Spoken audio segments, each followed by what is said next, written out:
I was scared for her because you were so upset and hurt. I don't think you'd seen me that upset. No, but it made sense. I was like, oh, I was like, this does not look good. And if this guy has with my friend, he's going down. He's going down. Like, oh, hell no. Like, best friend bear mode was activated. Disclaimer. This channel is for informational and educational purposes only. It is not a substitute for professional therapy, counseling, or medical advice. The content shared here does not constitute or replace therapeutic services. Please consult a licensed mental health professional for personal support. Hi, I'm Katie. And I'm Diane. 15 years ago, we met in rehab. And we've been besties ever since. We've both worked hard at healing our addictions. And we've gone on to build meaningful lives. I'm a licensed therapist and a yoga instructor. And I'm an embodiment coach and tantra healer. When we get together, our conversations can get intense. But they're always lively and full of surprises. Yes! And no topic is off limits. And that's our show.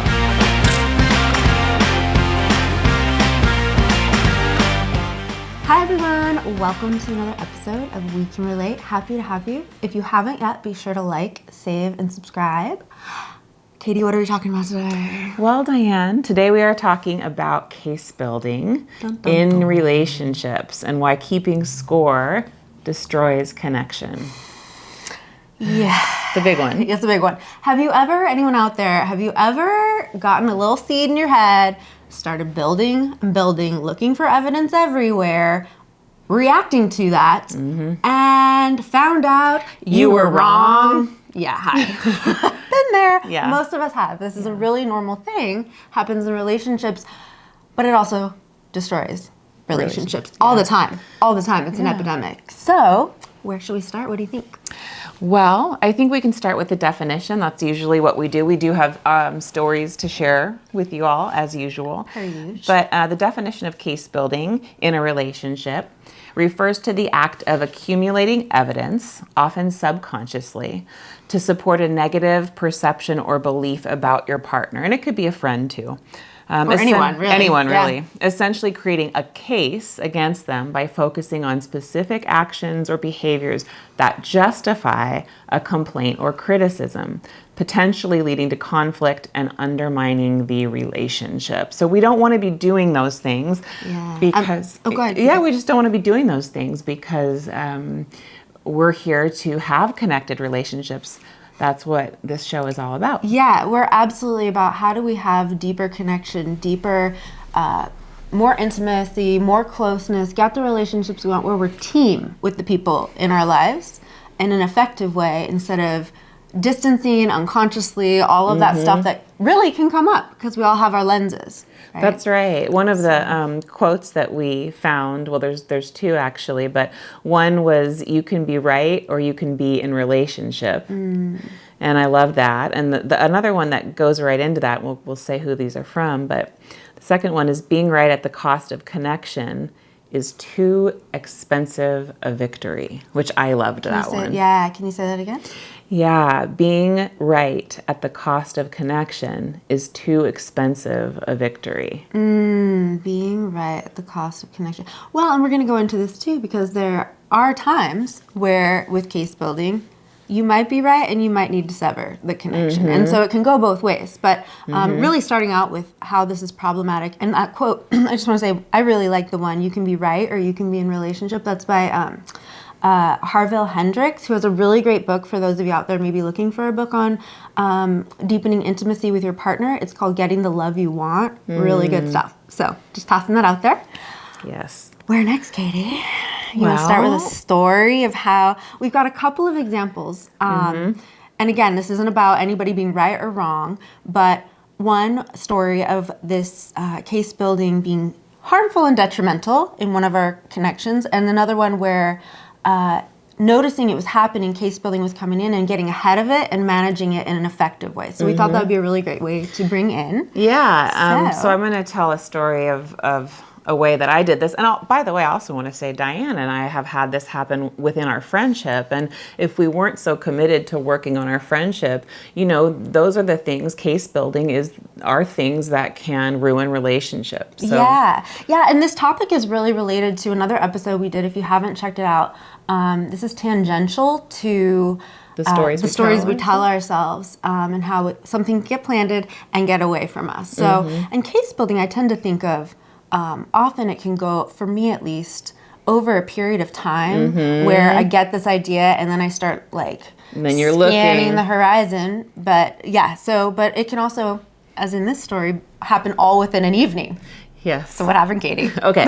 So I was dating my now boyfriend, and hey, and we had a particularly romantic, wonderful night. This is earlier on in our dating. Yeah. The night before, and then the next day, Diane and I were filming, so I was with her, and he was about midday. He was being less communicative, and he's usually really pretty responsive and communicative. And at a certain point, he sent me this really cute, it was like a GIF or something, and it was like, where are you? Where are you at? So I wrote him back, and I said, I'm with Diane. We're at the Starbucks. Getting coffee, No response. And then this was morning. It was 11. It was morning. Do you want to? What is time? What is time? It's AM. Okay. I'm like morning. It's afternoon. Okay. Well, different worlds. Yes. Do you want to share the thing that made this especially vulnerable and tender? Well, okay, we had just... This is because it's a really big thing that would contribute to being sensitive. I don't mind sharing that. Yeah, we had been intimate. For the first time. I'm too shy. I know, but for the first time, which is a really, just throwing it out there, that's a really vulnerable thing for a woman. And I really admired how much discretion or just really checking in for yourself. You took your time. It was a long time, It was a big deal. Yeah. Yeah, and it was. Thank you. Already going into it vulnerable is kind of the point. Yeah, and of course here Diane is more in touch with my vulnerable feelings than I am, because I was like, I didn't even think of that but you brought that in, and then I was like, you were pissed on my behalf. So anyway, he sent me that thing, I wrote him back, and then he just dropped off. So I am trying to work with myself to not be, because I sent a few other texts throughout the day and nothing, and then it's just started getting weird. And I forget, I didn't call him. I left him a voice text, and I just said at a certain point, well, yeah, you were, from what I remember, is just feeling kind of off as the day progressed of, this was a really big deal. Something feels off. Needing reassurance in a really reasonable way to feel held. Aftercare is a thing, including the day after. So, but even if we hadn't had sex, I think for me it was just that it was so unlike him, and that is what started freaking me out. Totally fair, because what you knew of him was to be super responsive, super excited about you. It's early days, right? And then this culmination happens. It's so exciting. Now where are you? What happened? Is something wrong? Where'd you go in your mind? What was the case? So the case I was building against him, well, at one point later on when he still hadn't returned any of the 8 voice hours tests, or more. I was like, I told Diane, I'm like, maybe he's a psychopath. Maybe, remember I went to some crazy Why isn't he, it was big. I know. Why isn't he texting? What's going on? He must be X, Y, or Z. That would be, I guess, the case building. Yeah. He must be doing this, or he must be. I think. And also going in, did I just get used? Was this a whole? Was this a whole game? And this isn't what was happening. But the questions led into.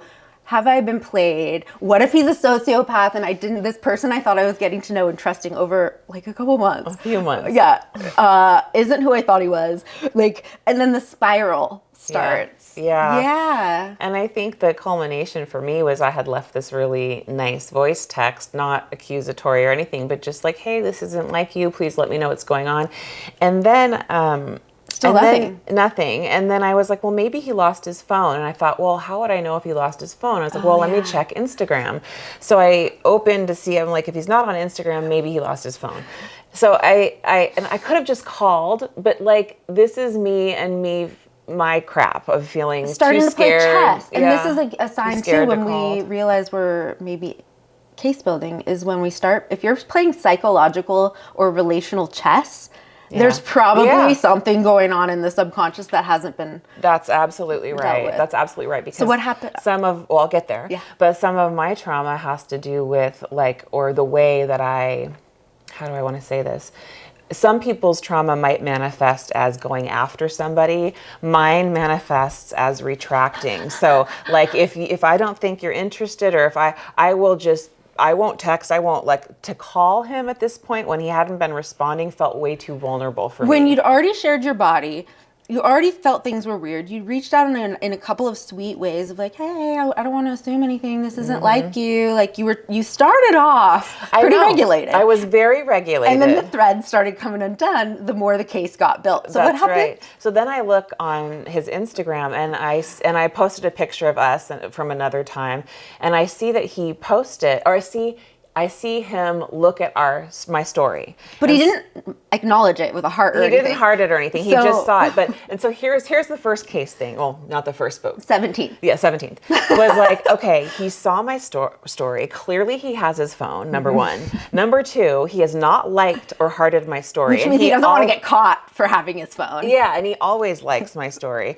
And number three, then I went back and looked and I couldn't see where he had liked it. And so I was like, oh, now he did something to erase. It was crazy town, you guys. It was full crazy town. Yeah. And so because now you're in a state of dysregulated and you're looking for confirmation bias. Yes. That this guy is not somebody you can trust and you've got to protect your heart. And I should go back to being ice queen, which is a part of myself that closes me down.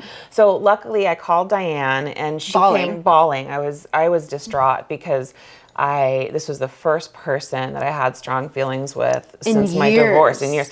And really felt so connected to this person. And so I call her, she comes over, and I'll be there in 5 minutes. I was distraught, and she was, and it was so nice to have you just down the road and to come in. And she did a really good job, and she's like, Katie, let's just hold space. I want to hold space that you don't maybe have all the information, but I tell her everything. And what were you thinking? Oh my gosh. What you were thinking. So you walk me through it all, because I get this call, I'm like, I was in a used bookstore looking at, twirling in the books, and I'll be there in 5 minutes. Zoom over, which was so wonderful. It was the first time in our friendship, now that I'm here, of being able to do that. I know, it's so nice. I'll be there in 5. So I showed up, and you're in a state and really believing this case against this guy. Because couldn't. And so hurt, so many vulnerabilities, and just too much bruising. And so I was like, okay, well, and you walk me through, and I'm like, this isn't looking good. I'm thinking, oh my God. And I said, let's hold space. What do we know about him? So far, it's been, I call it a green flag parade. He's shown up. He's been consistent. Something isn't making sense. Mm-hmm. And you're like, is he a psychopath? You did. And I was like, let's hope not. And then I started to get upset on your behalf, and trying not to buy into the case too, because we were both going into the Instagram thing did seem sus. Yeah, because it's like he clearly has his phone and he saw the story. And why would he not? And I got upset because I was like, the day after being intimate for the first time is not the day to ghost. No. What the F? Yeah. And you left this beautiful, loving message. Hey, what's going on? And just as time went by, and you kept trying. What I want to credit Diane for, first of all, she helped me be more regulated, even though I was probably the most dysregulated I've been in some time. But she really did an excellent job of saying, look, we don't have all the information, and let's try to stay with that. But simultaneously, we don't know. There's an X factor, right? There's always an X factor. Even when you think you have all the information, often you do not. And we can't, it was one of those things where even putting our heads together, we couldn't, for whatever reason, him not getting his text which ultimately what was happening. Yeah. And that was precisely why when he sent me that GIF earlier on where it said, "Where are you?" he was actually asking, "Where are you?" He thought I dropped off from texting him. There was a weird, we'll get there. Yes. But it was, we tried, we were really valiantly trying to make it make a sense. counter case Yes. in his defense of like, well, but be the this. longer it went, and I was like, maybe call him, call him, because I tend to be squishy, soft, please, like, this kind of ties into attachment theory too. I tend to be an anxious attachment of please, and Katie, you tend to be more avoidant of I'm closing up, armor up. And so for me, I was like, well, maybe just call. And you were like, absolutely not. I left a voice text. My analyst was like, why didn't you just call? I'm like, that's what Diane said. I couldn't get myself to do it. Well, and instead you go to Instagram and you're like, see, God. He's clearly got his phone. I mean, the whole thing, because not wanting to be vulnerable. And so really trying to hold on. And I remember, and let's go for a walk, just try to shake it off, and get our minds off things. And I remember you actually, like, we were walking, we were talking about some other lighter things, and all of a sudden you had this big visceral from the body crumble, like you crouched down on the floor of just, I can't go through this again, and I will not do relationship again. I mean, the case had gotten this far because it was just too much vulnerability stacked. And how safe I felt with this person, right, to then feel so unsafe, and right, to not be able to get out of my own way once I started this case building. And and then, you know, coming back to your house and just really holding you and being like, I'm here for you, I'm with you, we don't know. And then leaving, because we didn't get I don't think he responded that night, answers, right? No, you didn't hear from him until the next day. The next day when I was leaving, going to the gym, he finally called, and oh my God, I was How were you? Livid. Okay, I was anybody out there now. Yeah, I went to bed that night thinking. And I asked him why he didn't call me, and he said because he thought I had blown him off. Right. So you guys were both case building. You're no longer in relatedness or relationship. And I remember that night going to bed because I left you and I was like, it's gonna be okay. And here's a tip. Try not to respond or react if you don't have all the data and facts and know for sure. It might seem real bad, because it did. It did not look good. Yes. But let's try to hold some space, especially if this person has a good track record. But I remember, that's actually, before you share what you were thinking of, that actually reminds me of Byron Katie's work. And she has a series of like 4 or 5 questions. So look it up if you get a chance. Maybe we can link it here. But I know I think one of the first questions is like, is this true? And then the second one is, do you know for sure this is true, or absolutely? Right. And there's another series of helping you question to get to kind of underneath the case building, because a lot of times when we ask ourselves for sure, we have to say no. And then that makes room for something else to come in. What else could be coming up here? And I've mentioned this in another episode, but when it's hysterical, it's historical. So if we're at the point of falling to our knees on the street corner, might have a history and a pattern of like what I'm responding to underneath. Oh, what just came up for you?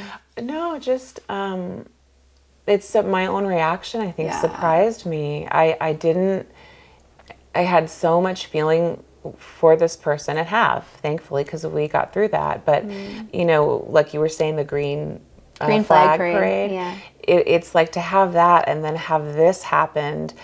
And you would think, if I wasn't in my trauma mind, right, a more logical response would have been like, okay, he's been this other way. For him to... If he was doing this intentionally, he would actually be a psychopath, because drop that, and that's how realistic is that, Katie? But I couldn't get there. Right. And so I think what's important for me sharing this story with all of you is we want you to really be able to understand that when trauma gets in the way, or when we start case building, or we're not in reality, we can't think straight anymore. And we have to get regulated. We have to wait and watch those reactions, or we're going to mess everything up. Right. Well, and when we start to feel so unsafe, we literally go into our lizard brain, our very primal, I think it's the amygdala in the brain, right? It's activated and it bypasses it. We're too stressed. That feeling of I don't know if I'm being chased by a saber-toothed tiger or I'm about to have my guts crushed and ripped out by another man. Yes. Is that what's going on? And so notice if there's that hypervigilance of scanning and I don't, the armor or the clinging or just feeling, as I mentioned in another episode, chronically dysregulated queen. Notice that because it could be a sign that maybe this isn't the relationship for you, or it could be a sign of that you're out of touch. That was another thing I thought was so interesting. I shared this with Diane. I'll share it with you guys. But when I was processing what happened with my analyst, she was saying, Katie, you being that distraught was actually a sign that you were wrong. And I thought, share and it more. Was, and I think this is a living question for me. So I'm sure Di and I will come back to this at a different episode, but it's like, it's hard to discern when it's intuition or when it's trauma sometimes. Right. And so, because she was saying you were so in your trauma response, which I was, she said it wouldn't make sense for this person to have been a psychopath. Like that doesn't make sense. She said the whole you would have world, noticed that along the way. Yeah. Because you were very measured in how you let this person get closer. That's right. And she said it's like, if that were true, if he was a psychopath, your entire world would not make sense. And there was something about how she said it that made me realize she was right. And so then this living question for me comes in of like, and this is, it's living, so I don't have an answer yet, but I want to get better and better at discerning when is it my intuition something's off, because something was off, right? But not take it into the stories, not take it into the case building, because that's where we re-traumatize ourselves. Well, and that's fair too, because especially for those of us that have been self-abandoning for a lifetime or just used to giving our power away and not feeling like we can trust ourselves and our own version of reality, right? That's such a big one. Can you say that again? For those of us that have a history of self-abandoning and feeling like we can't trust our own experience, our own reality. Yes. That questioning of, is this for real or am I, like, what is true? Yes, because we don't have strong core foundation of I know what my truth is. I stand in my truth. And that's something as we become more and more conscious, which is why the work is so great, is we learn I trust myself. I trust myself. Yes. I can trust my experiences. But when that's newer or we're vulnerable, especially vulnerable or in a new relationship is already vulnerable, there's so much happening here that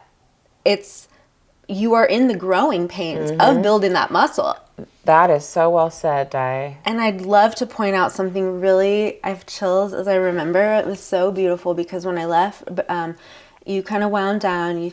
I offered to spend the night. It's like, we'd never cuddled before. I was like, do you want me to stay? I'll cuddle, or I can just stay in the room next door. Like, I was scared for her because you were so upset and hurt. I don't think you'd see me that upset. No, but it made sense. I was like, I was like, this does not look good. And if this guy has fucked with my friend, he's going down. He's going down. Like, oh, hell no. Best friend bear mode was activated. But I was trying to be reassuring and soothing to you. So we're going to hold on. It's not looking good, but we're going to hold space and I was thinking, universe, please just let there be something in the unknown. Yeah. And so but you said you were ready to go to bed. I headed home and but I remember before I did, and when you were still in your active, like, guttural cry of letting it go, and you were like, I'll never do this again. If this is what happened, if this is true, I'm never letting somebody near my heart again. And that's where you were in your activation state. But that night, before you went to sleep, this was so special and such a sign of growth. Chills again. Aww. You sent me a message, and you said, you were in your regulated state, queen state, and you said, if this is the case, I'm not letting any man shut my heart down to love again. I will drop him as needed, but I'm holding on to myself, and I will not harden my heart to loving. Yeah. And I just remember being like, that's the real queen move. Yeah. Right? Yeah, because it's easy to shut down, right? It's I don't say easy, but it's a trauma response I'm used to. So in a way, it is easy. It was so funny because I was like, when we were trying to go through, I was like, do you want me to drive us by his house? Oh my gosh. I was like, no. 2 queens, 1 chessboard. We can play some chess. Like, I was like, now I'm getting dysregulated. I was like, we're not doing that. No, but not happening. When you sent me that message of I'm not going to close my heart, I was like, that's the real chess move, in the sense of. Yeah, it's recognizing that, I can live with a broken heart. I've lived with one. I've lived through one. And I don't want to give that power away, the power of my heart, the power to love. I have a lot of love to give, and I don't want anyone taking that from me. And it's much harder to stay open, I think. So. Well, and I just got to say, you in love and well-loved looks great on you. Thank you, Mama. Like, hey, beam heart. Yeah, and I think the next morning, too, you guys found out that there had been some type of, 5G glitch in the area, because there were a couple other people that hadn't gotten messages, and so there had been a blip. He hadn't gotten some of your messages. There were weird things going on. Yeah, he didn't get any of my messages. Yeah. And he didn't get my voice text. I had to, and then he didn't get them till they all came through at once. But so we were both kind of building cases. Yeah, and we agreed in the future, if anything like this happens, we're going to pick up the phone and call, which,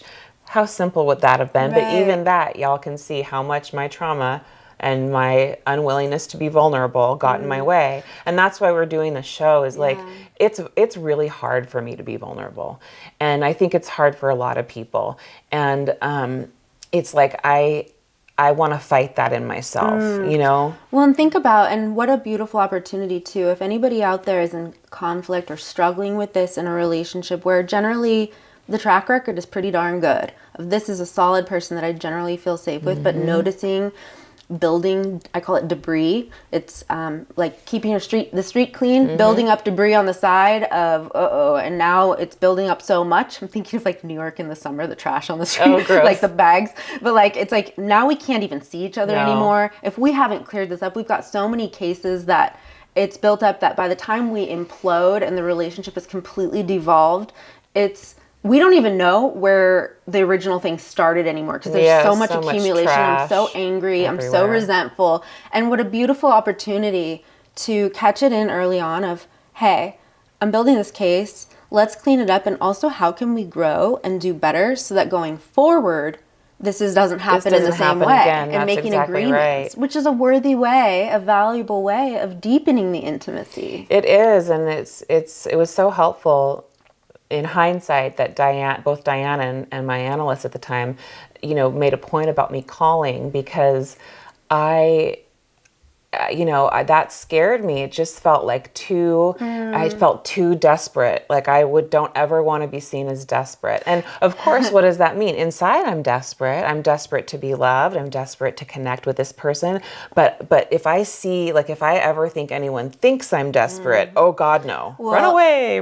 Think about it. I love that you just named and claimed this about you were actually feeling desperate, because think of the vulnerability of picking up the phone and calling versus the vulnerability of him hearing the things we were talking about. Is he a sociopath? Let's get on Instagram. Told him that. Good. The Instagram sleuthing, if we had gone as far as driving down if you're sneaking into somebody's stuff or password hacking or anything like that, that is so beyond. I need to make it clear too, and maybe this is me not wanting to, I have never done that. I've never driven by someone's house. Yeah. I've just that's not you, which is another sign down. of I'm so out of bounds with this, because I would rather do the things that would maybe seem crazy or inappropriate, out of bounds. I'd rather do those by myself as I'm building a case over here than risk the vulnerability of reaching out to repair and do team. And what a mess, what a simple phone call could have prevented, right? It's amazing to me. Right. I mean, think about that, in relationships, getting caught doing something surreptitious and sneaking around, if you're feeling like a gremlin in the night, versus picking up the phone and calling, which is nobody's going to be then she called me. It's then she. And if someone said, oh my God, they called me because they felt they were worried about this. Well, bye. Yeah, that's not the person for you.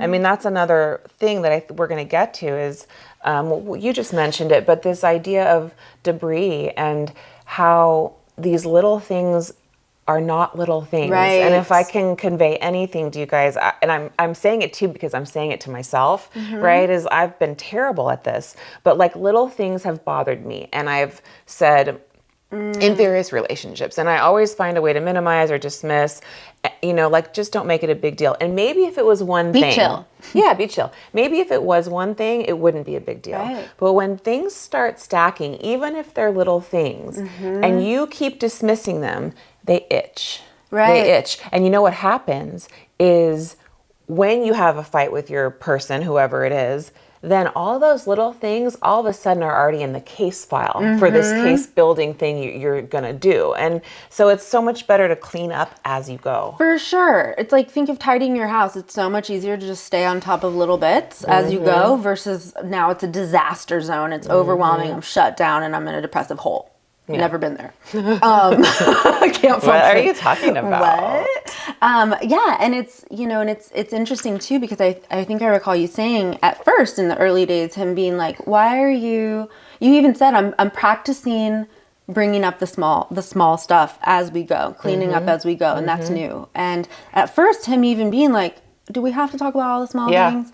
And now recognizing the value actually of just keeping it tidy and the levity and lightness that gets to bring because the things are clean. And we've gotten to practice this beautifully with each other of just, is there any debris here? Just a check in. Like, is there anything going on or that you're feeling kind of like niggling in the back of your mind? Because you're right. It can start as an itch. There's a thing that's a saying about the intuition or the truth. It comes as a whisper or like a feather, a knock, or a train or a punch. Oh, yeah. And it's like it just gets louder until you've just been taken down and you're on the street corner on your knees. So if you can listen when it's a feather or a whisper, that's better. Well, and how unfortunate when we get reactive to these things that aren't the truth. He's a great guy who's mad about you, loves you. It was a beautiful experience. It's a valuable, worthy relationship. But if that hadn't been worked through and cleaned, like an infection, it would have metastasized or it would have... Yeah, or if I'd come at him, like even when he called me, I was livid, but I said to him, I'm really upset. I can't really talk right now, but I do want to talk about it. And that too is work because in the past I've been taken over where it's like, you devolve into not your best version of yourself. And this is why these practices that Diana and I talk about are so important because they can help you have the relationships you want. Yeah. And now you guys are great. And he's come around with he's on board now with having the conversations. And it's so nice because it's like, I could never be with someone who wouldn't want to talk about all the things. Right. Where you just have to swallow and bear it. But that takes the ability to move into being vulnerable and saying, hey, this is what's coming up for me. And so if I may, I'll share, and I have absolutely done this. This is a very human thing, by the way. Case building. We want to hear your stories of where this is shown up because it doesn't even have to be romantic relationships, but there's a lot of tenderness in the romantic because there's so much vulnerability, higher stakes. But if I may, I wanted to bring in a moment that I was really pleased with for myself just because I've worked so hard on healthy communication, speaking into what's true for me, not just being hijacked by assumption and story. And I've been seeing somebody who's really lovely. It's been a very healing and healthy relationship. And but over the holidays, he's in the biggest project, interesting lawyer, case building. But that's so funny. Because we Yeah. actually did want to get back, and we won't do it now because I know you're tired. But we wanted to talk more about the symbolism of why it's called case building. So that's so funny. Yeah. He's a lawyer. I Yeah, forgot he's a about lawyer. that. Okay. So, but biggest caseload and project of his career, and that's amazing. But high demands, very, very stressful during the holidays. 2 young kids, and just trying to Christmas, all of the things, extended family, all the demands, and I started feeling a distance in a way I hadn't in the many months that we'd been seeing each other. I'm used to him being really plugged in, really attuned, really responsive and just feeling adrift. And I noticed I was starting to get anxious, but dismissing it because, biggest project, holidays, all the things. But then mentioning, I feel like we're a little less close, or just noticing the texts weren't as thoughtful, lengthy. I don't know, just feeling a little bit unseen or just dropped. You could feel the energy I change. could feel an energy shift. And then when in each other's presence, just seeming a little distracted, less plugged in. You know when you can feel somebody's in the room, yes, but it's not really totally there. Or they've already left 15 minutes before they've left because they're already on to the next thing, and just noticing. And then there was we had something planned, and it fell through because of something came up. And so it was little things that just weren't coming together. And I'd asked for a list of things he'd enjoy for as Christmas gifts, and I'd asked a couple times, hadn't gotten it. One of the things I'd asked for was, when you have a moment, I'd really love to have a list of the things that I do or could do that make you feel especially loved. That's a great pro tip for, just really connecting and getting the love you want and would love to receive. Because not everybody feels and receives love in the same way.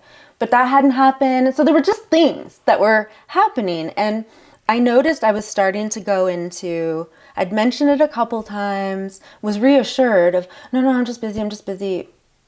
But it was still happening and just feeling funny. And like, this isn't quite who I thought, or like, is this not who I thought? Or are his feelings changing and he doesn't want to say it?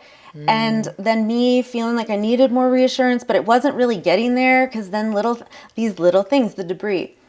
So finally, I said, we had a conversation, and I said, listen, I realized that I want to bring this up because I'm realizing that I'm building a case against you of quote unquote little things. And this isn't coming I want to tell you what they are, not because I'm here, I want to lob or pile on. Yeah, do a pile on and a barrage of criticisms and just dump on you. That's not what it is. I appreciate you and I miss you. And I'm noticing feeling a disconnect, but it's now at a point where my heart is closing up. I'm pulling back and it's affecting us. And I don't want that. I love you and I want to be close and connected, and I'm hurting. And so I want to bring these up so that we can repair it and get back to being the team I know we can be. And I know that these things individually, pretty small. I know these various factors and variables are going on for you, but they've now accumulated into something that could potentially be a fracture. So, and he was wonderfully, really receptive, not defensive, thanked me for bringing them to his attention. It made sense. He could see the path of how these things had come together, and then made a concerted effort of following up. He was like, you're absolutely right. I've dropped the ball and I'm going to do better. And it was really beautiful because also you didn't come at him. Right. You came at him from such a great place, a way of, she built a case, if you will, but the way what she was doing wasn't using it to attack him or make him the bad guy. Right. She was noticing these things, going, okay, I'm case building. I'd like to bring them to him and let him know, look, I'm not trying to pile this on you. I'm not trying to say not saying you're bad or wrong. I'm just saying I'm noticing these things come up in me, and I don't want this to ruin our relationship. And it's starting to affect me. That's right. And it's building to a point now where it's affecting the way I show up in this connection. And individually, could have dismissed him if it was one, but it was the stacking. It was the stacking. And so it was just a really beautiful opportunity to reach out and say, I miss you. I want us to be in this place. An invitation versus an attack, an outstretched hand instead of a pointed finger. Ooh, I like that. That's right. Ooh, I like that. An outstretched hand versus a pointed finger, and really giving the opportunity to just hold space for the repair before building a case of this doesn't work, or convincing myself he doesn't he's a liar or whatnot that could have tanked the relationship. And so, and good job, Diane's guy, for being so non-defensive and being willing to actually see her point. I think sometimes when people say, okay, I've noticed this, and this, we can easily become defensive or instead, what about the time you? Yes, that's right. And for you to be able to just acknowledge that, that it makes sense to her and you can see her point is so healing. And from this place of love, you guys were able to kind of repair through. Yeah. And sorry. Just that's the beauty of, it's called nonviolent communication, of these I feel statements versus you. It's this is what's coming up for me. Emotional accountability is very adult, and it's so nurturing and supportive when we can say, oh, this is my role and this is my responsibility. I'm sorry and I'm going to do better. That is so healing, as opposed to, the like foaming. How did that go? Well, you. It's like, how can, like, I love you. We're friends, hopefully. I know these things about you and we're not there. So how can we get back? And then as a team, getting back to that. Yeah. And that takes really a lot of consciousness work and a lot of working on your reactions and a lot of letting yourself regulate or self-regulate. Yeah. And I know you, I don't know where we want to go next, but I know you had a story too of where, do we want to go into that, of the case building where it was actually helpful in getting you to see that, like, it is time for me to go. So we were kind of looking at this topic today as we always do, and its wholeness, and there's more to say, of course, about some of the negative issues with it, and we're going to also talk about how you cope with this and how you can change it. But Diane brought in, one time I did this and I realized I had tried to bring these things to my partner, and this person continually couldn't meet me. And so I don't know if you want to kind of share a little more. Yeah. So, and this was, as I had mentioned, this experience with this new partner was really healing and beautiful and effective, which was something to speak into. It was like, I grew here, because the relationship before that, that I've talked about before, it was very unhealthy. I would bring in these things and it would turn into this implosion of the things I'd done wrong. Well, you, and not only that, but I'm not a bad person. If you loved me, you'd know I didn't mean that. And it was like, I know you're not a bad person. I never said you're a bad person.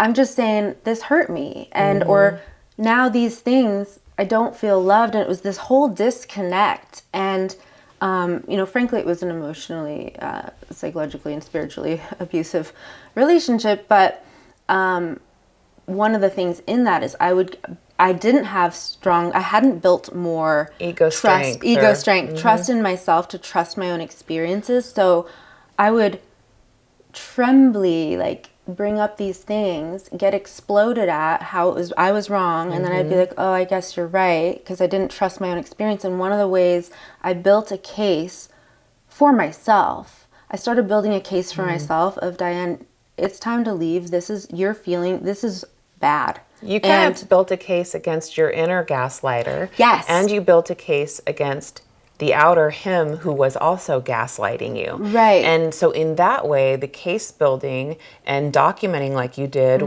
helped you go back and go, oh, this has been happening a long time, because she did this over time. What I did is I started literally building a case of taking screenshots of emotionally abusive texts, verbally abusive texts, of just that were just so outsized or comparatively didn't make sense, like bringing this up and then this whole other thing and being like, how did we end up way over there when I'm just trying to feeling this hurt. So disoriented and confused and bad.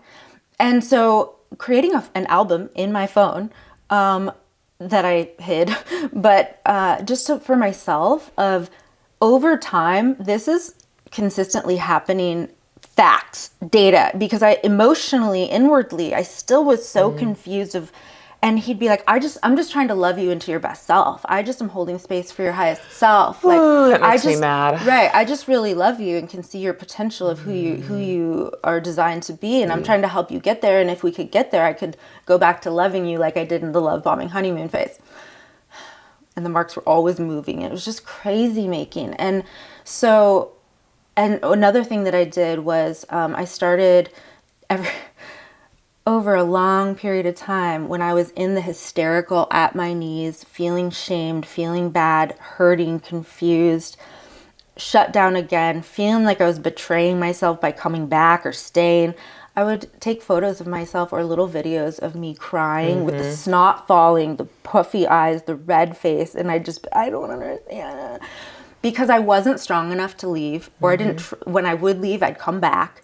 And so over time, having the data eventually got me to a place where I'd built enough of a case to take myself seriously and be like, this isn't changing. And it's not looking like he's going to change. So I have to. Yeah. If you want, things aren't going to change unless something changes. And so that was, finally I reached a tipping point. But I didn't have the strength initially. So any of you out there that are really struggling with some of this or taking yourself seriously, if you kind of sense your relationship's probably unhealthy and you got to get out, but you don't know how, or you questioning if you lose yourself. Yeah. I mean, I think that's kind of the point of she was doing that to try to keep hold of herself. It reminds me of when I shared in another episode that when I had a relapse, in my bulimia, I would film myself relapsing. And it was a way for me to try and stay conscious of my process and try to remember myself, essentially. Maybe build a case for your life or legitimize the suffering and the pain to help you move in a different direction. Yes, to not go unconscious with it. Yeah, well, and I think this is kind of what we're talking about too, is our unconscious tries to build these cases to shut us down and keep us from being vulnerable and thinking like, if you're moving into recovery out of bulimia, that's a really vulnerable thing. And I know for me, case building isn't always through villainizing the other. It can also be rose-colored glasses. It can be pedestalizing. And I know part of why I went back to that unhealthy relationship is I would pedestalize and case build of, well, he does do this and this and this and this, and I'll probably never find another person who does this, and we have that. And so then I did that in my marriage. Yeah. Or like, he would build a case for himself of why, why I was wrong and why I should come back. And I'd be like, oh, I guess you're right. And so these things, it can be, so the rose-colored glasses can be another case building towards abandoning self. And so wherever we can, in a positive way, build a case to support ourselves and hopefully support the team connection between the two of you. And so I just think beware of it's called euphoric recall, this can be in the unhealthy toxic relationships with people, but also with ourselves. Because I'm thinking with bulimia, times of just giving up, going into relapse and giving up because it was, oh, you've been to treatment this many times, or you've tried to do recovery, or you're just never going to get better, and just building the case for just absolutely. And I think that's one of the biggest things is step one with case building is first we have to notice that we're even doing it. And, in the description at the beginning, part of what they say is it's often subconscious when we start building a case against someone or ourselves. And I think the point, Diane, you're making is that case building can either be positive or negative. It can be a way for us to remove ourselves out of a bad situation if it helps us become aware that it's a bad situation. But it could also be talking us into being with somebody when we really shouldn't, or it could be villainizing, like you said, our partner when that's not what we want to do. So step one is first you have to notice that you're even doing it. And so how do you notice? Well, one way you notice is if you find yourself like bitching to all your friends about what a bad person another friend is or a partner is, that's a sign, oh, wait a minute, I'm case building. Especially if you haven't brought them up to the other person. Let me go dump at my friends and just vent about how awful my partner that I'm choosing to stay with is. And yeah, exactly. And it's like why they're the worst, even though I haven't brought it up to my partner.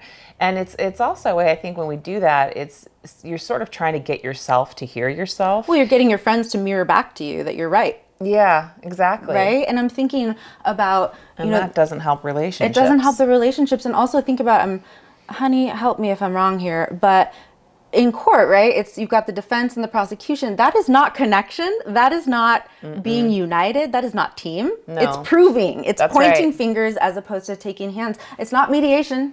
That's right. And so you can always ask yourself, when you're having an issue with your partner, am I thinking of us as a team right now? Am I considering him or her or them as a team? Right. Or are they now, they're the prosecution and I'm the defendant, or vice versa? Because once you are in that place, you're not in a relational place anymore. You're just in a positional struggle place. Yeah, and also beware if you are venting to the people around you. There's a difference between, hey, I'm venting about something I'm going through, or this was hard for me, or I'm not sure how to handle this situation with a loved one, or maybe somebody that you're working with professionally, a healer, a coach, a therapist.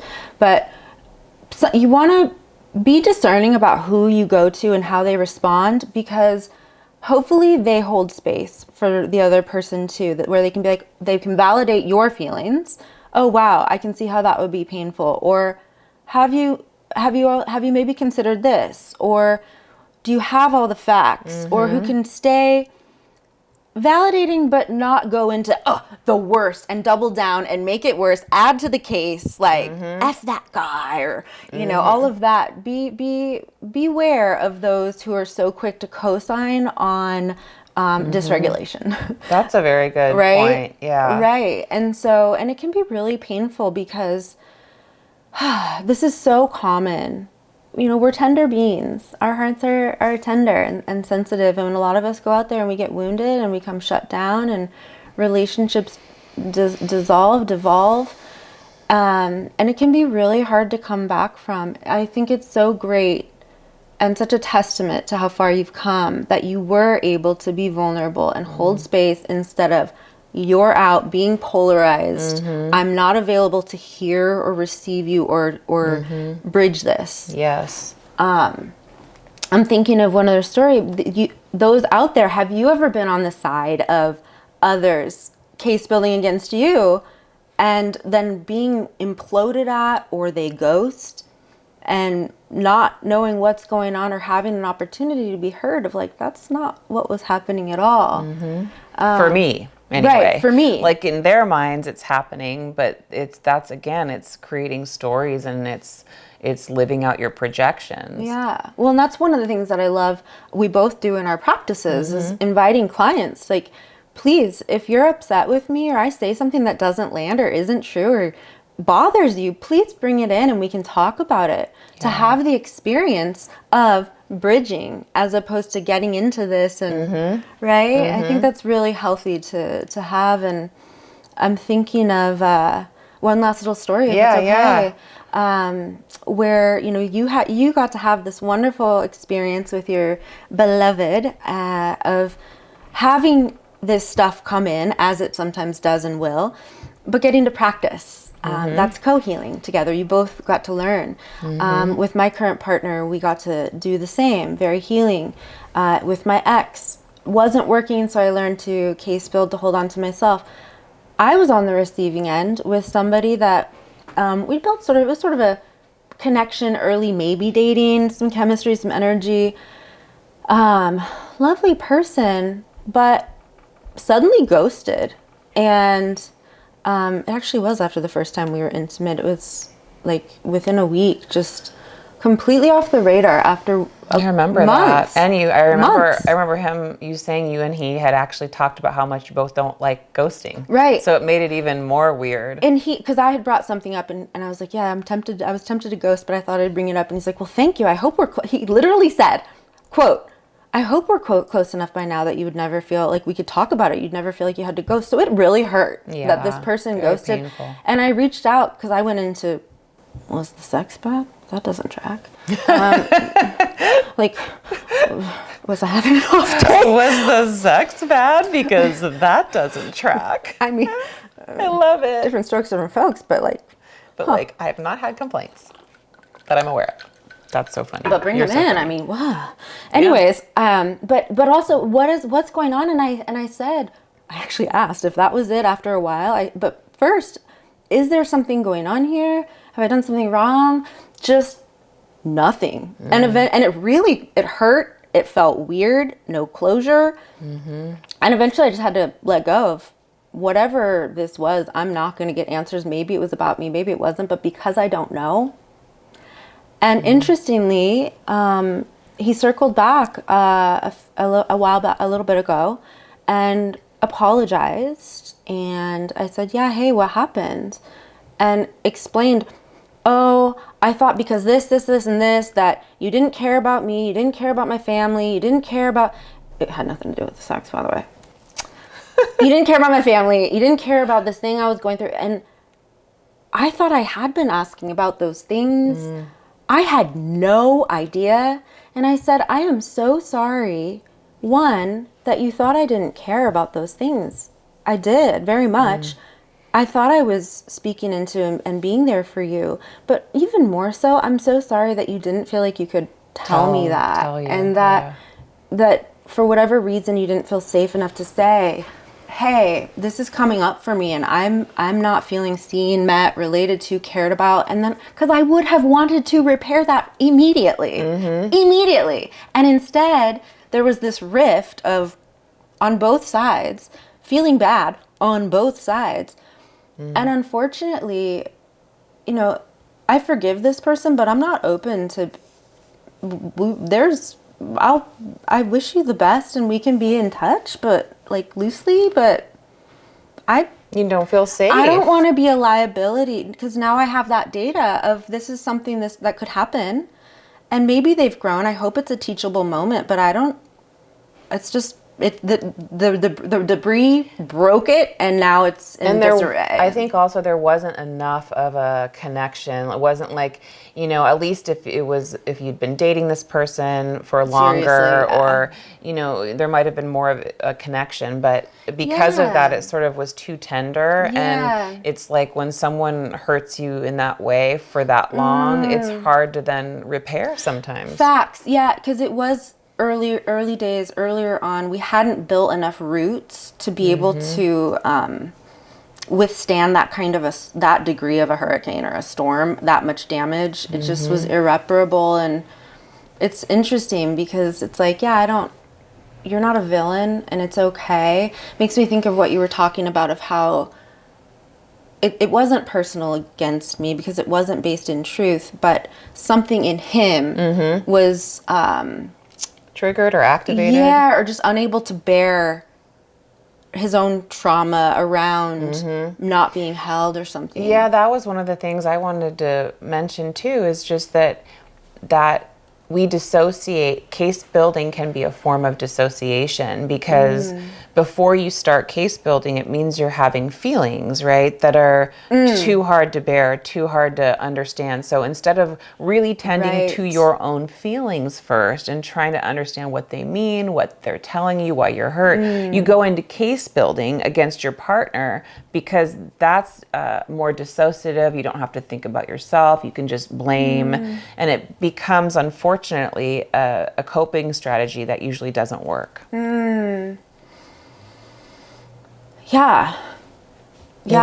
So he may have been having big feelings, I think is what you came to realize, is he had a lot of big feelings that he didn't share with her. And had she known, she would have, of course, wanted to make those repairs, but he didn't know how to handle that. So he just cut off. And that's unfortunate because then, that couldn't go anywhere. Yeah, especially in the, one of the tips is to be like, if you're noticing, if somebody shuts down or there's a big shift, of an invitation of, hey, what's going on, instead of, as able, if we can separate ourselves from personalizing and going into our own case of finger pointing of like, hey, is something up? And it was just hard because I tried to reach out the hand of like, is something up? Did something happen?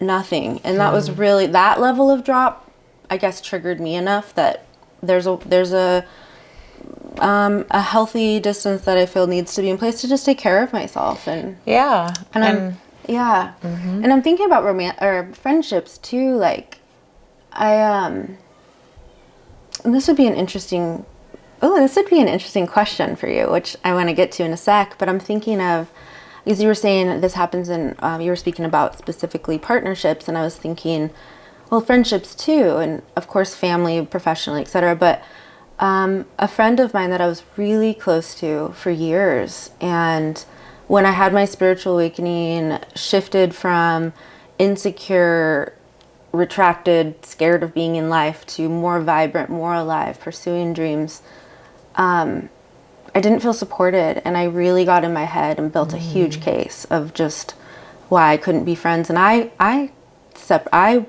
pulled back because she was a stronger personality, and I wasn't ready yet to speak into the truth of what I was feeling. And I also needed to sort of individuate away from a really enmeshed friendship. But she's reached out, and we had enough roots over years to do some repair. I think we're in the process of we're probably going to get coffee when I go back to Florida, and we're just kind of towing the water. But I feel like at the core, there were years of a deeper friendship, and I'm excited to see if maybe now I can own how much I'd projected onto her, because she's lovingly reached out on my birthday or just different times, thinking of you. And it's been really sweet, and I've been able to question and look at that and be like, maybe I wasn't looking at that so clearly. I needed some space at the time, but maybe the case I'd built wasn't totally factual, and I had more support there than I realized. So and maybe at the time, like what I relate to is if you're building a case, it's because you don't feel, and I'm saying this because this is how I've been, but I don't feel safe to bring forth what the feelings are, what my fears are, what I really need. And that may be based in reality. I don't feel safe because the person's not safe. But a lot of times we don't give them the chance because it's too scary. So, and so that could have been, I'm going to build this case. And because I remember you telling me one of the things you said is you didn't really feel like you were being heard, but you also maybe with this person didn't know how to be more direct or more... Yeah, fair. Well, because I was changing and blossoming and growing, and the sense I got was that she felt threatened by that, of, well, where do I fit into this? As opposed to celebrating, like, dear friends, as we grow and evolve, like, hell yeah, this is so you, I'm so excited for you. But it felt like there was something there, and maybe there was, but there had been this kid sister energy of her being the more like strong personality. And I think maybe, I didn't feel like, one, I wasn't strong enough yet, but I didn't feel like I could hold on to myself and who I was becoming within that friendship. And now I feel rooted and secure, and I've got myself that I can explore reconnecting without giving myself away. If it turns out there isn't room for this new blossomed, vibrant self, I'll be fine. And if there is, and we can celebrate that because I can hold myself more as an equal because of where I'm at now, beautiful. And now maybe there's a friendship that was down here and not the healthiest in ways. We distance and we come up and we weave up here. And if not, we go different directions, then I release you with love. But it's just an interesting thing how we need our process and journey. Process, it is. Yeah. I know, because I was thinking, like, with her, she said that there was something about, well, where is there room for me? And you didn't feel like she could celebrate you at that time. And I'm wondering for her if only she could have been more vulnerable and said to you, I'm scared I'm losing you. Yeah, I'm scared I'm losing you, or I want you to do great, but I'm also feeling, or if you could have said to her, at the time, that's the biggest thing, I'm sharing something, I want you to celebrate me, and it's feeling like you're kind of making this about you. Or that you don't believe, I just didn't feel this, but I didn't say that. You didn't feel uplifted. I just pulled back, and I think that's a really good point with the comment of like, I just don't see where I fit into this. The fear that was really under that was, I'm scared I'm going to lose you. I'm scared that you're changing to a degree that maybe we won't be as connected. Yeah. And I used that in the case to not be as connected. That's Instead right. of be vulnerable and be like, what's this really about? That's What's right. this really about? It was like, oh, you don't support where I'm headed. So, Yes. therefore, you know, so that's really interesting. It is. It's always this work to me is as we do all these topics, and there's so much inner lap, or there's this Yeah. weaving, but it's like always it comes back to, can we take a step forward into vulnerability Yeah. rather than a step back into perceived safety, which actually is isolation. Yes, because if the relationship is generally a safe one in what you know it to be, vulnerability is the real queen move. Yeah. Being in touch with the feelings, moving from dissociation or abandonment of self back home into self, and trusting the experience. And I'm feeling a lot of like love for this person. And if you're watching, I just want to say, like, I have hope for our friendship. And, like, Oh, Yeah. you're getting emotional. yeah, It was it was a really dear, very close, connected friendship for a really long time, and it was really hard to pull away and feel like I had to, because that was the case I'd built. Yes. And I love who I've grown into, and I'm really, it really meant a lot Yeah. how she reached out, and because she had an ice queen in her, and her ice queen came out in ways as I started to blossom, and squishy hearted me got really intimidated by that and was like, I gotta protect.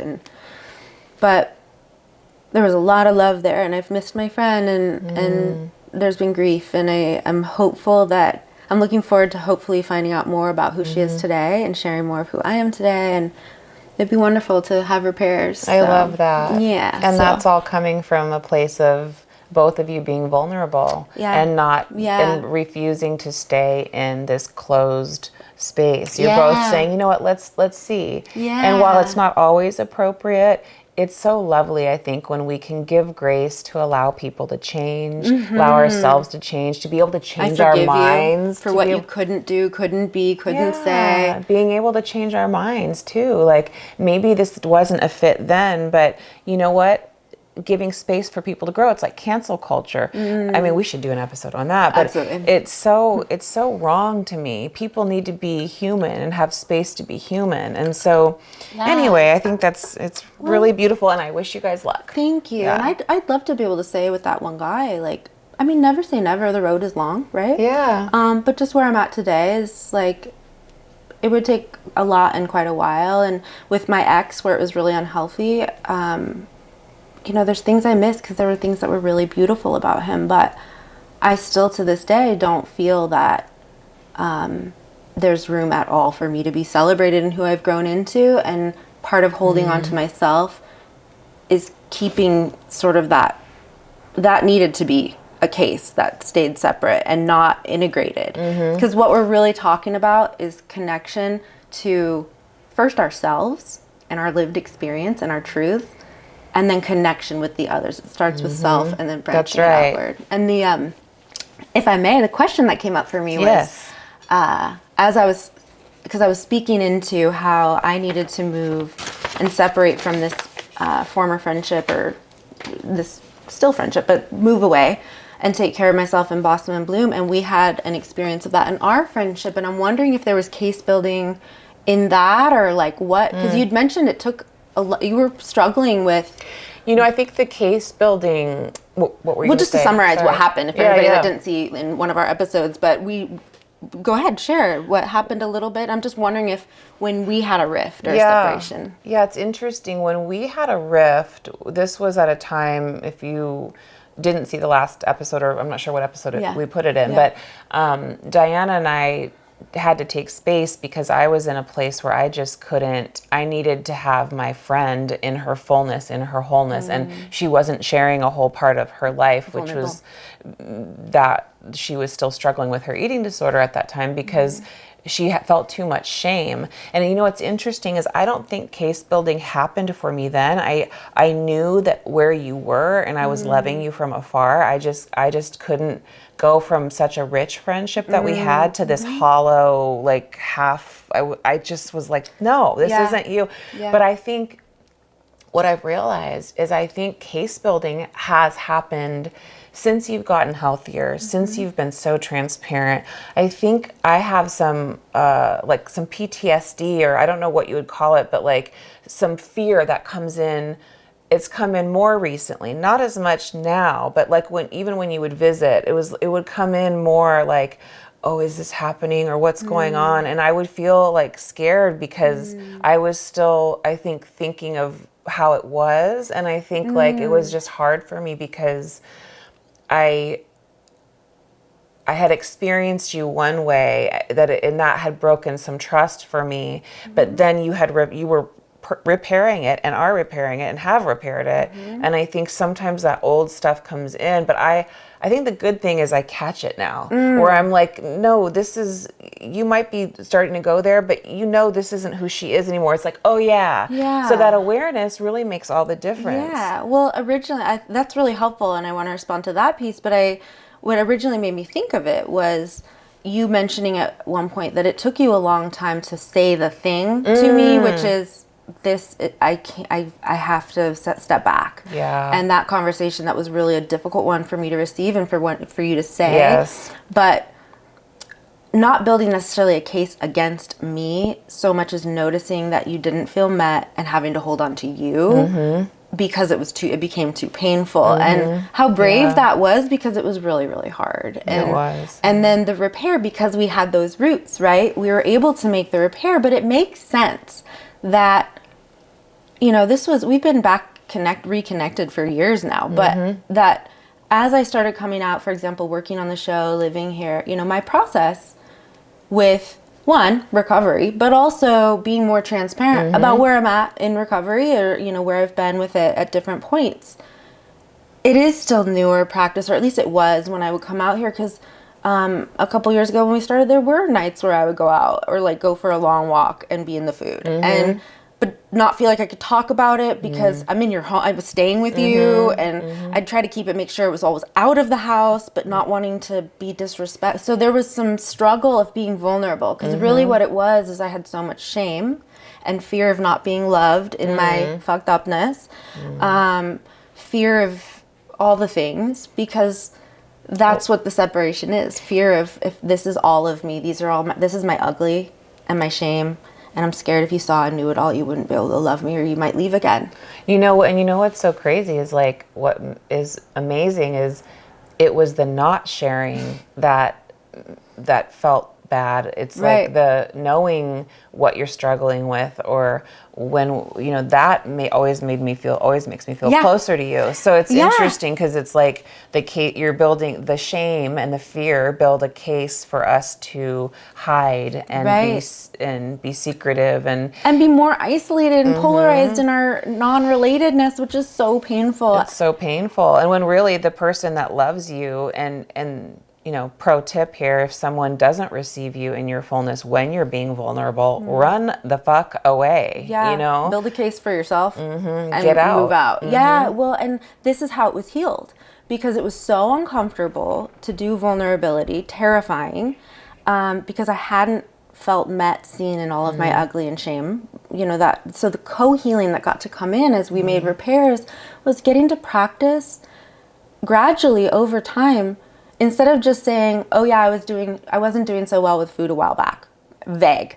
That was the beginning of being vulnerable. And then it was, gradually we got to a point where it was like, I was in the food yesterday. And like while here, like, when I said I went for a walk, I didn't just go for a walk. And just gradually and then the way, practicing, building new, instead of debris, what would you call it? Gifts, gold, stacking gold, I like that. Relational gold was every time I shared and disclosed something that felt ugly and shameful, you meeting me with eye contact, presence of like, oh wow, thank you for telling me that. How can I support you? Or like, wow, that's so hard. Or relating a story about your eating disorder to me, and just feeling met and seen and not alone, and not even like you were trying to control or change me, or because that was part of the fear too, is what if I can't, like, I don't know if I'll be able to stop right now. That's addiction. And that was scary. But and that pressure wasn't coming from me, but It is. It's just so fascinating. It's all the ways that we kind of keep ourselves separate in a box. Yeah. And it's like, and yet loneliness, which we are doing an episode on soon, is such a true epidemic. And yet we create our own prisons. Yes, we create our own prisons. And that's something that I was thinking of too as we prepared this episode. If you notice in your life, you're always like, everyone's out doing the wrong thing to you. You're like, this person, people are always doing this. People You're the always victim. leave me. I can't keep any job. No, I'm never understood. Like, watch out for a polarizing language of always and never. That's right. Yep. And this always happens to me. Just notice maybe there's an attachment to self-separation, self-isolation. The world isn't safe, and that's the lens you learned. And I'm so sorry. We're conditioned to see the world through, because the truth is when we feel safe within ourselves, the world doesn't feel unsafe to live in. That's right. When we trust ourselves, people always, and I say this too, I have major trust issues. We know this now. I've shared about You're this. working on some significant trust issues. Yeah, and I'm You're working doing the on rewire. it. But one of the biggest things I've learned through that is I really can trust myself in relationships. So even if someone breaks my heart, I trust myself, and that makes it easier to date or easier to get out there, because it's like, you have your own back, which is so essential. Yes, I love this. And we're kind of moving into tips and tools, but I love what you just said, because part of leaving that really unhealthy relationship which was terrifying. And I really believed him that nobody else would love me like he did, and I would never get better. And I was difficult to live. He really reinforced the wounding, and it was so hard to build the case to say, I disagree. You don't have to agree with my reasons for leaving or why this doesn't work or who I am. I don't need you to co-sign on this. I have to separate. That's right. And win the case for holding on to me. I need to choose to love me more. And part of that was, there was a pattern of going back, but for longer periods I'd stay away, or I'd build some muscle and traction of leaving. And one of the things that I found really helpful, and I'd say is a tip and tool, and it's a common one, but just that hand on heart. And this, I describe her as my inner divine mother, my inner queen, this, my highest self, right? How would my highest self handle this is a great question to ask yourself. How would my highest self handle this? And just recognizing, validating self of, this hurts. I don't feel safe. I don't feel okay. And practicing, I've got you. I'm here. I'm listening. Because your partner might not listen. The friendship might not be there. The relationship may need to end. But part of learning to feel safe in the world, again, it's learning to feel. It starts with feeling safe within ourselves. How do we build that? By coming home to ourselves with, I'm here. Yeah. I live here. I've got you. We don't know about all them. I've got you. Yeah, and that's why I jumped in, because I got excited because I love that you're bringing it back to yourself. Like, that's so much of this work.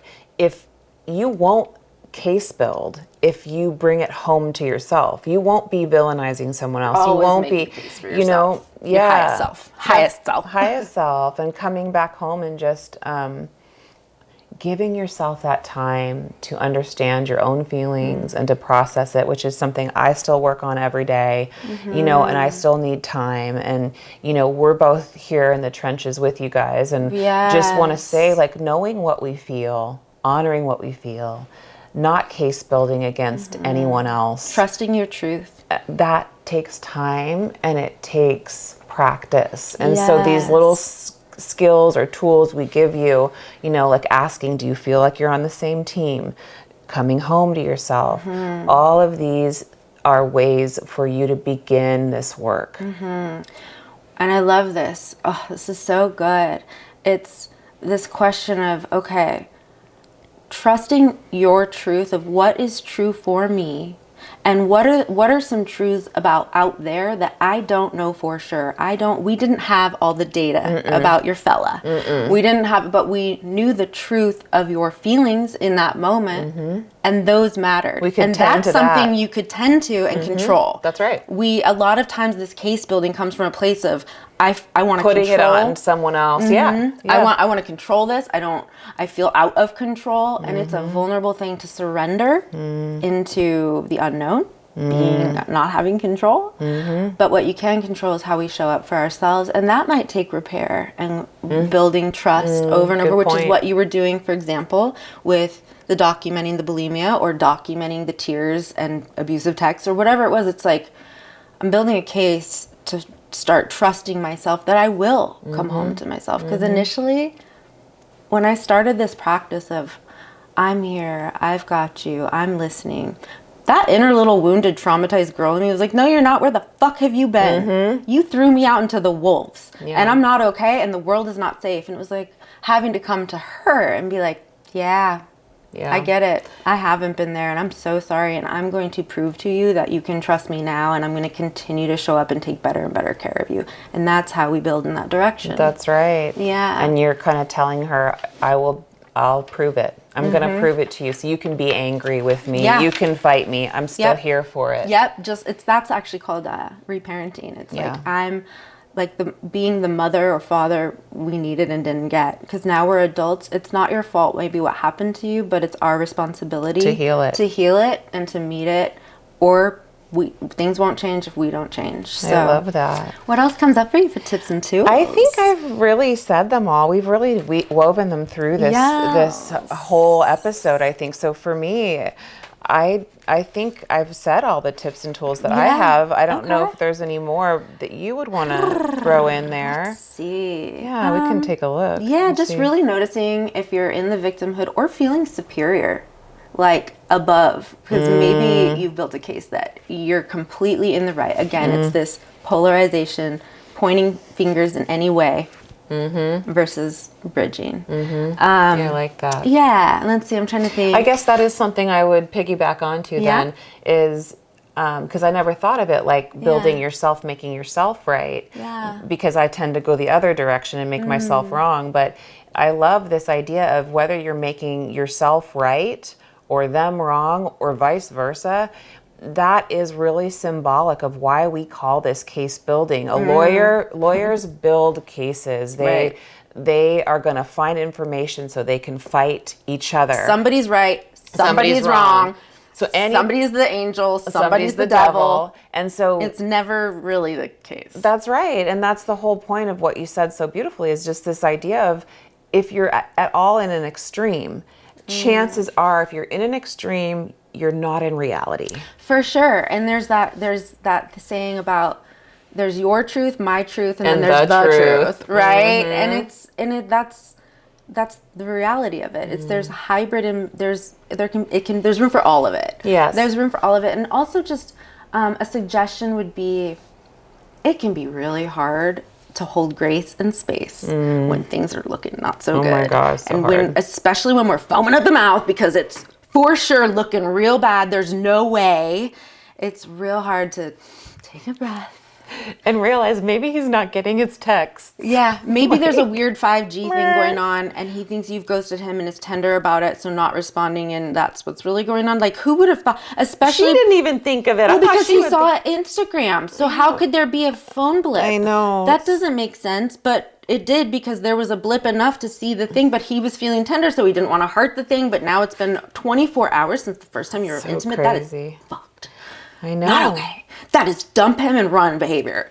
But that wasn't what was really going on. And what a beautiful soul. And so just encouraging those of you out there, if you're starting to villainize and become dysregulated, to do your breathing, do your grounding, but try to hold space and grace for the possibility of not having the information the way you would want the best assumed of you. It's like, what do I know about this person? Well, I would hope that when you're mad at me or I've maybe done something as able, and for you too, of like, well, what do I know about my friend? And like, I'm going to assume the best until I for sure know otherwise. Until I for sure know otherwise. And then we'll deal with that at that point. Yeah, I love that. Yeah. Because you and I, we're on the same team. Yeah. And anytime we don't feel like we're on the same team, that's a sign that there's debris and we just need to talk and clear it. Because and we've done that so many times. We did that with the show. We did that with so many things along the way and we continue to do it because it's like there's been times where we're both like,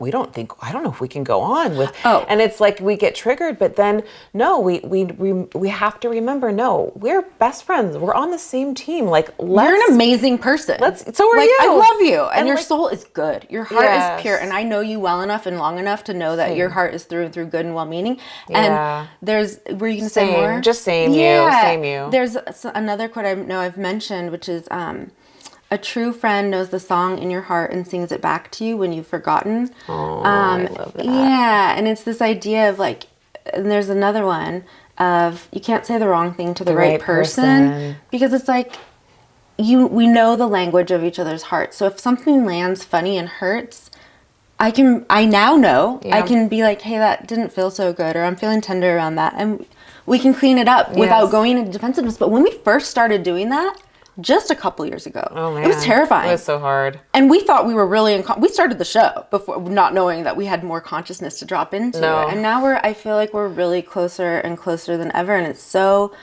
had no idea. And we knew we had consciousness to drop into, but we didn't know what was going to be asked of us. And what was still playing out. And so we're doing it with y'all too. Yeah.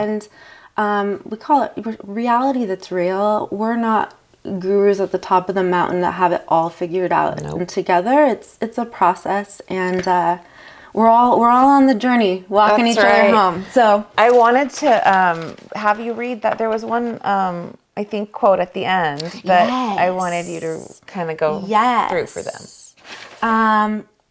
One more tip and tool. Do you want to say it or do you want me to? What is it? It's this one about well, I'll get to it just because it's right here now, which is if you start to bring up and say, hey, these are the things I want to bring into awareness, not because it's a pile-on, but because I'm feeling tender, it's affecting us, and they go into the hand is reached and they start pointing the finger, to be able to acknowledge or validate, okay, I hear there's some things coming up for you too, and that matters to me, and we're going to get there. Can we put a pin in it? Maybe if we're getting reactive now, let's maybe take some space, but come back to it later tonight or tomorrow or in a couple days when we've regulated. There will be time and space to meet what's here for you. I want to know. And I'd appreciate if we could stick with this for now and walk it through. And that can be because sometimes I think people go into defensiveness because they are carrying things, and now, they've become reactive. Well, I have things too, and it becomes the defensiveness. We stop hearing each other. That's right. It's not. It's a very harmful dynamic. So the stepping out of the defensiveness and coming back to your heart with your relationships that matter to you is really important. Yeah. One of the things I love that my partner asks a lot is, "What do you need right now? How can I love you better? What would feel good to you? What would feel supportive?" What a great question. It's like, what do you need, or how can I do this better? It's like even the other day when you had come over, we were prepping for this episode, sitting on the couch. She had something that was bothering her, and I could feel the energy change. I was in a mood. She was in a mood, and it was like getting worse and worse, and I'm like, I'm getting upset. I don't think I even told. I was getting like, okay, which I could feel. Yeah, and I could feel yours, and I was like, and she's not saying anything, and then I'm telling to myself, well, if she wants to say something, she can say something. Why do I need to ask? And I was going through this whole thing, and finally I said, Katie, your friend clearly is not doing good. Just ask her how she's doing. And I asked her, and then she was able to be honest and just say, I'm fucking in a mood. And then what was cool is like the old I named me, and claimed it right off. The old me would have wanted to make it about, and she even said it's not about you, but I would have wanted to be upset or something. And instead I was like, maybe be compassionate and see how your friend's doing. And it's like, comes back to meeting the feelings, and we did that. And it's like there was no defensiveness, nobody got mad at each other, we cleared it, and we continued on with our day, and we got to the things we were trying to get to. And it's so funny because I was in a mood. I didn't really want to even come over because I could feel that I was preoccupied with this thing that I'm stressed out about, and I was off. And I was like, but we committed to this time, and I came over, and I was having a hard time focusing because it was there and distracted. And I was like, stop it. This is your allotted time. Just get on with it. We don't have time. We don't have time for your fucking feelings. Like, get over it. Pillage right through it. Bypass the feels. And I could feel you feeling it and maybe taking it personally. Or maybe picking up on some of that energy, you know? Of where it's like, anyway, getting contaminated or something. And at first I was like, I just need to go home. I was feeling like, I just need to say I can't deal and I need to go home. And then you were like, are you okay? And I blurted out. And normally in the past, I would have been like, no, I'm fine. And it would have probably been weird and unmet. But instead, I took the outreached hand and I was like, I was like, I'm in a mood. And then you're like, well, what's going on? And I took a breath and then, I'm really stressed out about this. I'm scared. And I don't know what I'm going to do. And it came out and you got to meet me in that. We talked about it for a bit. We processed a little bit. And then we got on with all the stuff and it felt great. Yeah. So so meeting the feelings and being vulnerable, you guys, I promise it works. Do Emotional accountability. Yes. So with that, we want to hear all the things. There's a lot here of where this shows up because it's so universal. Final quote we really loved is unknown, but when we stop keeping track of who hurt whom first, we can start keeping track of how to love each other better. I'm going to do one more time to let it digest. We've got, when we stop keeping track of who hurt whom first, we can start keeping track of how to love each other better. And that's what we are all about here. We can relate. We're trying to love each other better in our friendships, in our most valuable, meaningful relationships, and also learning to love ourselves better. Yeah, and love our lives, love the world, love this experience of being alive at this time on the planet. Which is hard to do, but we're working at it. Yeah. Like there's enough hard.